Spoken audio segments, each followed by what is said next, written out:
Good morning. Today is Wednesday, April the 29th, 2020. This is Village in Motion, and I'm Lynn Keefe, Director of General Services.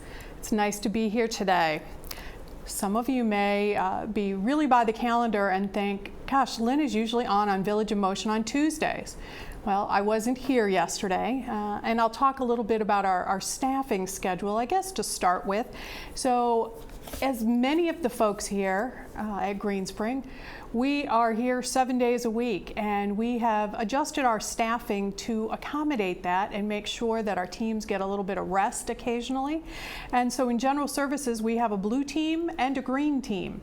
I happen to be on the blue team, and when I'm here, Cameron, our Assistant Director of General Services, is not.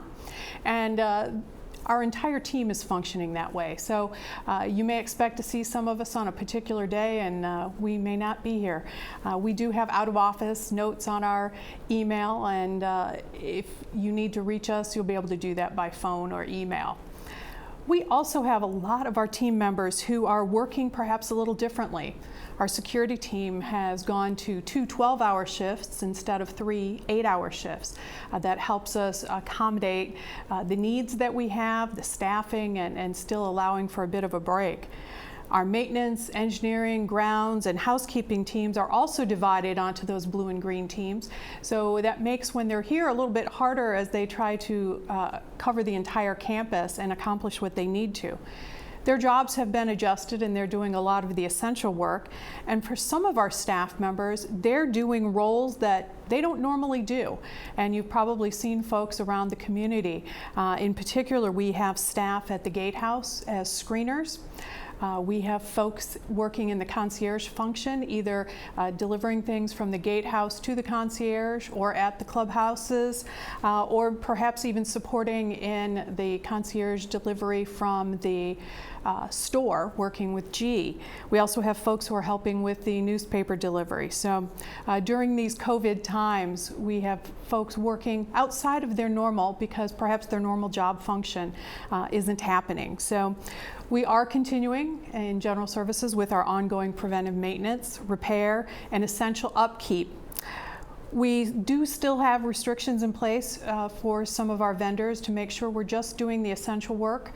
And we'll talk more about some of our repositioning projects, but for our vendors, I'm sure many of you are excited to see our landscapers have come back in the last couple weeks. We still require them to be here in small teams. We also have another set of work going on. So let me bring you up to speed on some of our projects.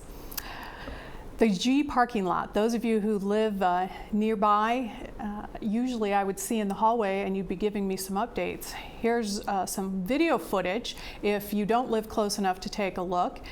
You can see that the parking deck looks very similar to our other parking decks on campus, and you can see that the parking lines are already in place. We have done a punch walk, if you will. A punch walk means we've taken a look. We've identified a few things that need to be corrected, a couple landscaping items, and we still need to paint the space numbers and identify the reserved spaces. So the lower level will be all resident parking, with a couple of exceptions for some engineering vehicles, as that entrance closest to the bridge is right near their shop.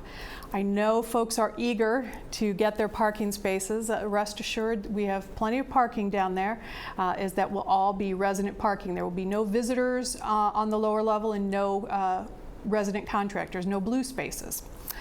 So in the next few weeks, if you have parked down there before or you are on a list, you will be contacted. Don't worry. There's also, although it wasn't shown in the video, there is a car charging station, actually 2 of them, for electric vehicles that will be located on the upper level, which is where we have our visitor parking. And that car charging station, individuals who need to utilize that will pay with a credit card. They're familiar with doing that, and it's a minimal cost, but we do pass that on to whoever charges their vehicle, and we'll have more information coming out. For those of you, once we get back to some visitation, you may have folks who want to come and charge their vehicle there while they visit. Other projects, the town center courtyard, the pool and fitness center, those projects continue primarily because those construction workers don't need to enter our buildings. They come in through the courtyard and do the work that they need to do without entering any of our facilities.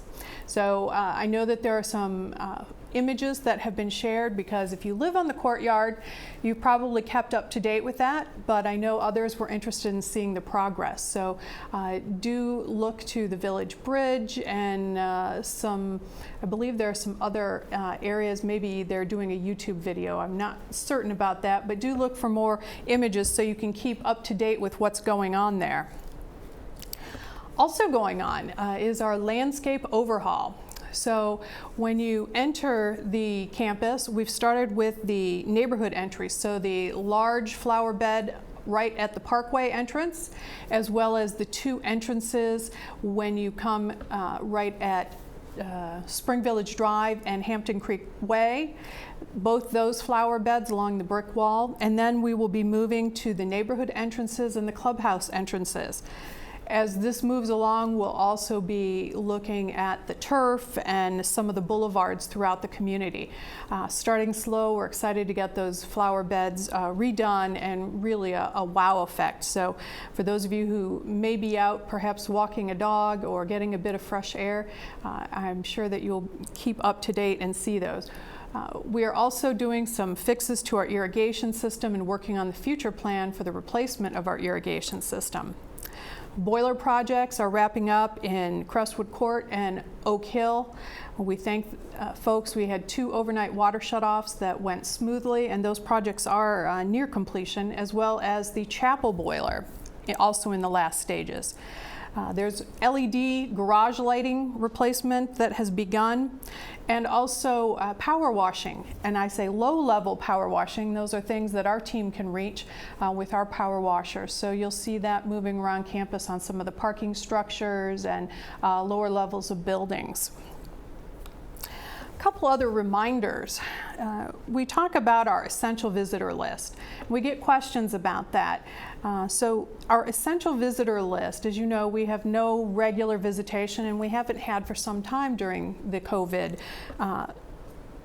operation. So what is an essential visitor? An essential visitor is someone who is helping out in a hardship situation, perhaps end of life, hospice, or assisting someone with their activities of daily living on a very regular basis because someone isn't actually living independently.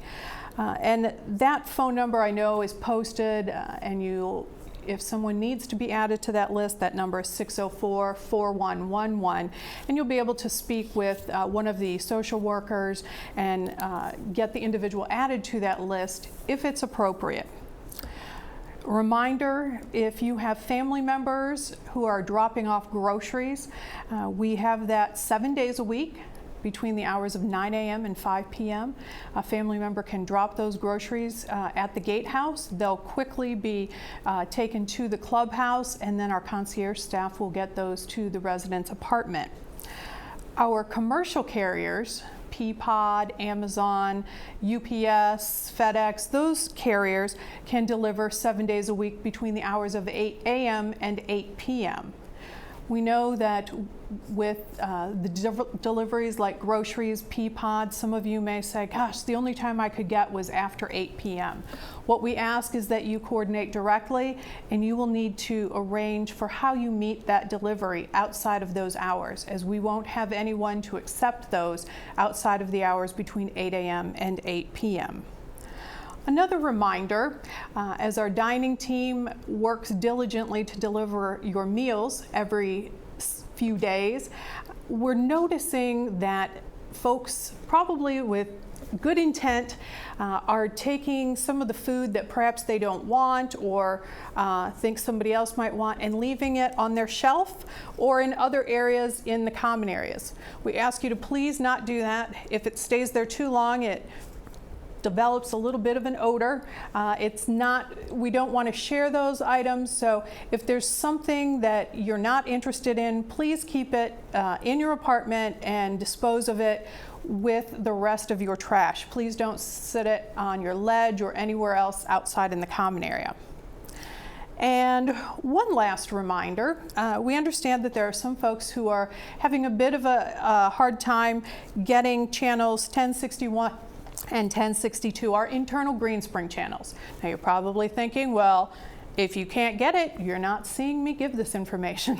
But I would ask that if you hear from your neighbors, you pass along this information. Call General Services at 604-4610, and our team will walk you through the process to reset, do whatever is necessary to help you connect to get those channels. If they're not able to do it over the phone, they will send a technician to your home. So again, if you're having trouble getting those internal channels or you know someone who is, please let them know to call General Services 604-4610. And with that, that wraps up my announcements for today. I thank you for all the great things that we see on your doors, thanking our teams. Our teams so appreciate that. They really are here working hard and in many cases different hours, different roles, so they so appreciate the thought and the thanks that they're seeing as they roam around the community and see your signs on their doors.